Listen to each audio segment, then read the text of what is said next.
ZP निवडणुकांचा बिगुल आज वाजणार आहे। आजच निवडणूक कार्यक्रम जाहीर होणार आहे।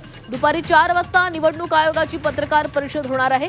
झी 24 तासच्या बातमीवर शिक्कामोर्तब झालेला आहे। झेडपी आणि पंचायत समिती निवडणुकीची घोषणा आजच केली जाणार आहे। आणि या संदर्भात अधिक बोलणार आहोत आमचे प्रतिनिधी कृष्णात पाटील आपल्या सोबत आहेत। कृष्णात, झी 24 तासनं सर्वात आधी ही बातमी दाखवलेली होती, या बातमीवर आता शिक्कामोर्तब झालाय। आजच झेडपी निवडणुकांचा कार्यक्रम जाहीर होणार आहे।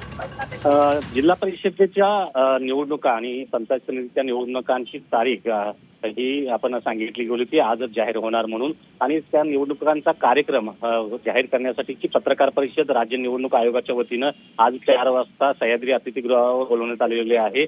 आणि यामध्ये 12 जिल्हा परिषदा आणि 125 पंचायत समित्या यांची निवडणूक जाहीर केली जाणार आहे। परंतु उर्वरित ज्या 20 जिल्हा परिषदा आहेत त्यांची निवडणूक ही नंतर घेतली जाईल, कारण त्या ठिकाणचं आरक्षण जे आहे 50% पेक्षा जास्त ओलांडलेलं आहे। त्यामुळं केवळ 12 जिल्हा परिषदांची निवडणूक ही आज जाहीर केली जाणार आहे आणि उर्वरित जी 20 जिल्हा परिषद आहे त्यांची निवडणूक ही नंतर जाहीर केली जाऊ शकते।